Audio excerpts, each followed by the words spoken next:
اللہ سمجھنے کی توفیق عطا فرمائے۔ حضرت عائشہ صدیقہ رضی اللہ تعالیٰ عنہ فرماتی ہیں ایک عورت تھی اور اسے نبی پاک صلی اللہ تعالیٰ علیہ وسلم نے وہ کلمہ پڑھ کے مسلمان ہوئی، مدینہ طیبہ آ گئی تو حضور نے مسجد نبوی شریف میں اس کے لیے مکان، ایک سادہ سا کمرہ ساتھ مسجد کے بنوا دیا، وہیں رہنے لگی۔ اکثر وہ سیدہ طیبہ کے پاس آتی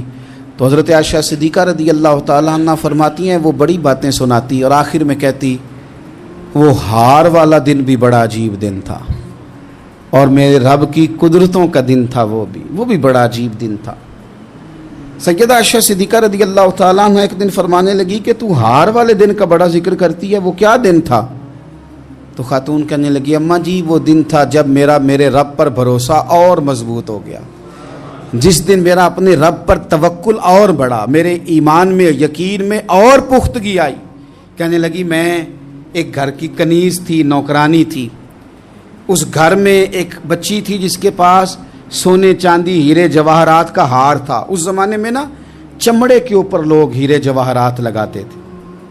کئی دفعہ سرخ رنگ کے چمڑے پہ لگائے جاتے تھے، وہ بچی پہنتی تھی تو کہتی ہیں وہ بچی کے اس نے اتار کے رکھا یا اس سے گرا وہ ہار تو چیل اسے اٹھا کے لے گئی گوشت سمجھ کے اور میرے سامنے اٹھا کے لے گئی۔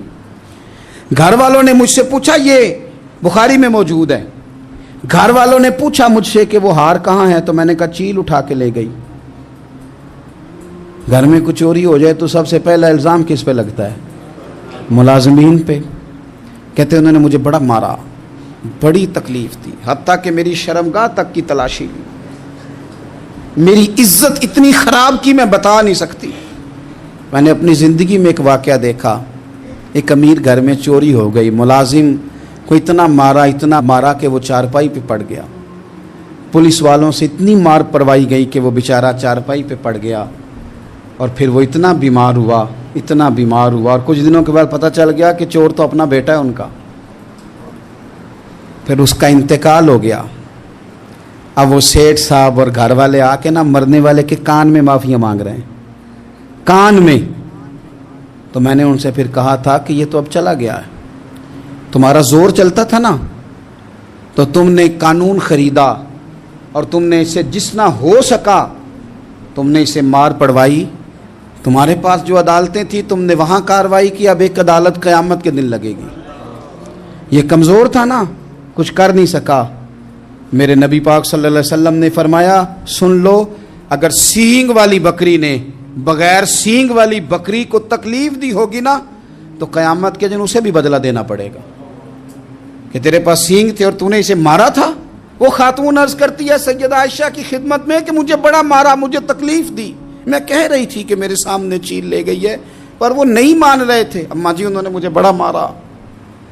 حضرت عائشہ صدیقہ کہتی ہیں پھر کیا ہوا؟ کہنے لگی اماں جی جب کوئی میرا مددگار نہ رہا، مجھے تکلیف دے رہے تھے، رسوا کر رہے تھے، تو میں نے اپنے رب سے مدد چاہی، میرے رب کی طرف میں نے توجہ کی، میں نے کہا مالک اب تو ہی میرا مددگار ہے۔ کہتی ہے وہ مجھے مار رہے تھے تو وہ چیل جو ہار لے گئی تھی وہی لے کے واپس آ گئی اور ہمارے سروں کے قریب لا کے اس نے جب اس ہار کو پھینکا وہ مجھے چھوڑ کے سائیڈ پہ ہوئے،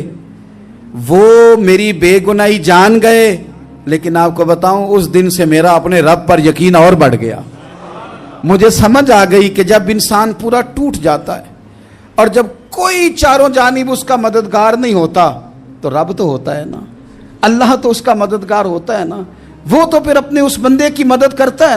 پھر وہ تو توانائی دیتا ہے وہ تنہا نہیں چھوڑتا، وہ تو آنسوؤں والوں کے آنسوؤں پہ بڑا کرم فرماتا ہے، وہ تو قسم پرسی میں آ جاتا ہے، اس کی رحمت بڑھ کے استقبال کر لیتی۔ تو بھائی جب آپ پر اللہ کی حکمت کے تقاضے پورے ہونے لگیں اور زندگی میں کبھی کوئی ایسا وقت آئے کہ آپ محسوس کریں کہ تنہا رہ گئے ہیں اور کئی اپنے بھی مخالفین کی جماعت میں نظر آنے لگے